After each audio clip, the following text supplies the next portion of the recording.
Hey guys, in this video we're going to be going over lesson 5.8, which is on something called the discriminant. The discriminant is just a number that we get that tells us something. And so to find the discriminant, this formula comes from the quadratic formula. It's the formula b squared minus 4ac.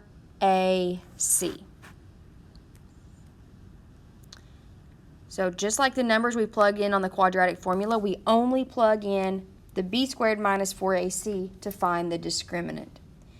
And it tells us the number and type of x-intercepts a quadratic has.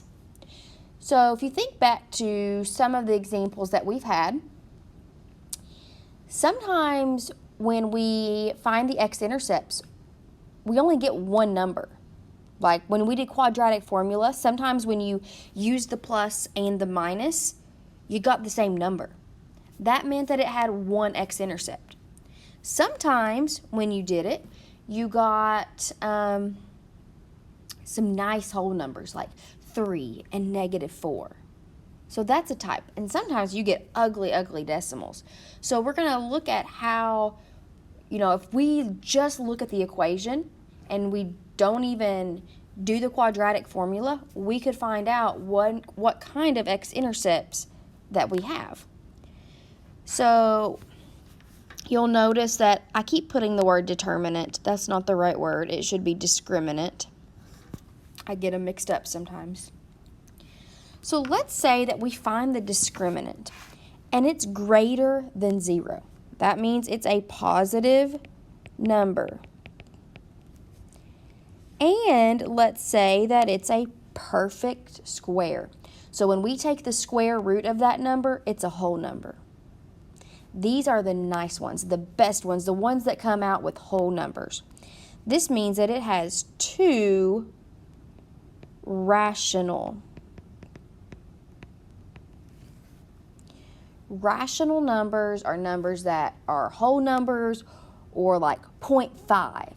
That can be written as a fraction. Like, sometimes when you did quadratic formula, it gave you a fraction as your answer. That meant that it was rational. Sometimes it gives you this big ugly decimal. Those, if your calculator didn't give it to you and won't convert it to a fraction, that means that it can't be written as a fraction. Sometimes it's not possible. Okay. Now the next one is, let's say your discriminant is greater than 0. So it's still positive, but it's not a perfect square. So those ugly decimals. It still has two x-intercepts. They're just ugly. They're what we call irrational.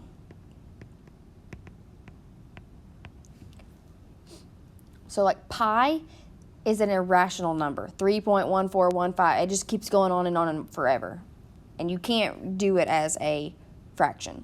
It's irrational. Now let's say you get your discriminant, and that is, you get 0. When you type those numbers into b squared minus 4ac, it's 0.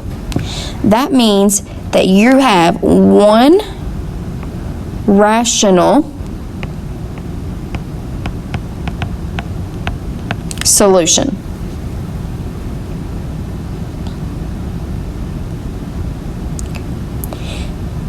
And then if we get a negative number, it doesn't matter if it's a perfect square or not. If it's negative, if you look at the graph of that, it's going to look like it doesn't actually cross the x-axis. But we say that it has two imaginary solutions. Even though you can't see them, we just say there's two of them and they're imaginary. Kind of like when you were a kid and you probably had an imaginary friend. In your mind, they were there, but you didn't see them. They were imaginary. All right. So we're going to find the discriminant. So label your A, B, and C. A is 2, B is 12. C is negative 13. And our formula is B squared minus 4AC. So 12 squared minus 4 times 2 times negative 13.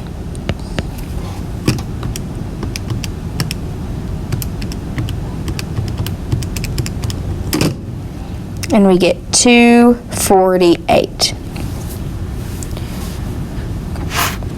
So 248, that is a positive number. But is it a perfect square? If you don't know, in your calculator, do the square root of 248. And you get like 15.74, on and on and on. So it is not a perfect square.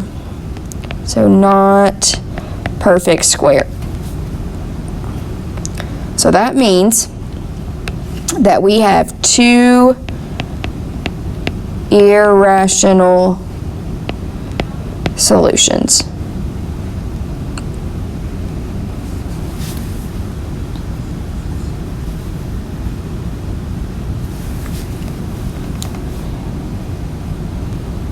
Okay. Number 12, let's label the A, B, and C. A is negative 1, B is 16, and C is negative 64.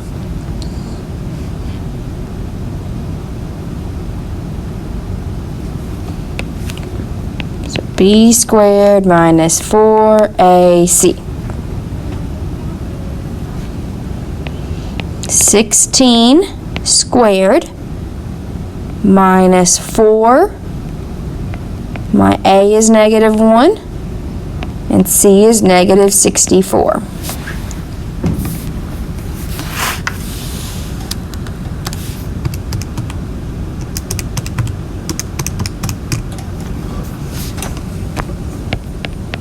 And we get 0. And when we got 0 as our answer, that meant we had one rational solution.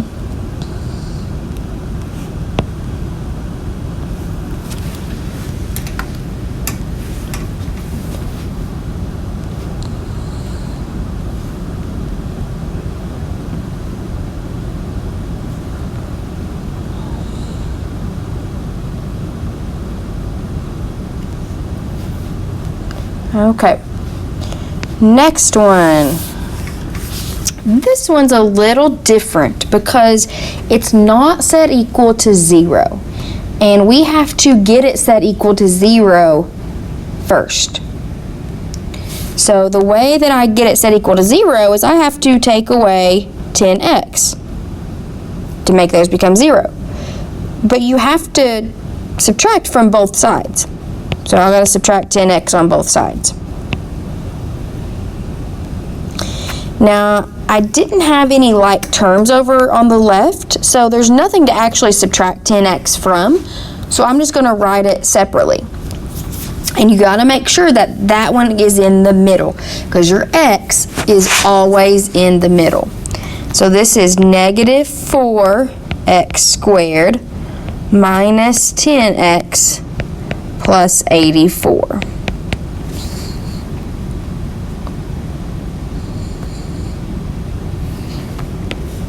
So my A is negative 4, B is negative 10, and C is 84.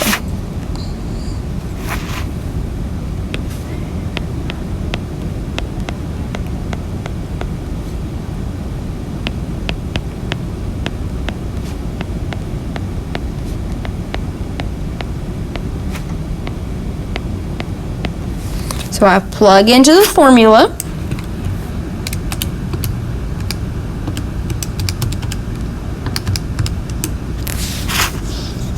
And we get 1,444. So that is a positive number. But is it a perfect square? I don't know. Let's find the square root of 1,444. And we get 38. So it is a perfect square. Which means that we have two rational solutions.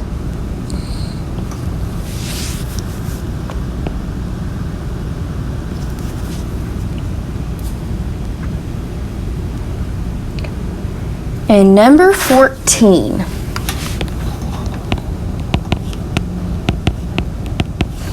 So this one, your A is 3, your B. You're probably going to want to write 24 for your B. But your B is always the number that's paired with the X. I don't have just a plain X, so I actually don't have a B. 24 is my C.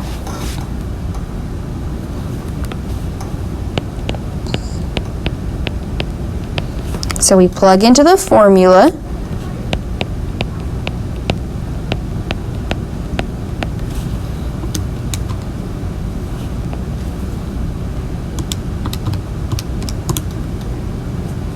And we get negative 288. So because that's a negative number, that means we have two imaginary solutions.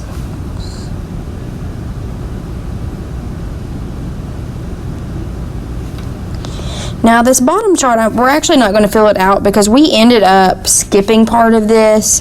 But what I wanted to say was that with quadratic formula, you can always find the x-intercepts with quadratic formula. Graphing is good when you get nice whole numbers, and factoring, that was good if you got nice whole numbers, but otherwise you pretty much have to do quadratic formula. And you can use quadratic formula even with those nice whole numbers. And on the test, I will tell you, I might say to solve by factoring, but you could still use quadratic formula if you like that method better. If you have any questions, let me know. Have a great day.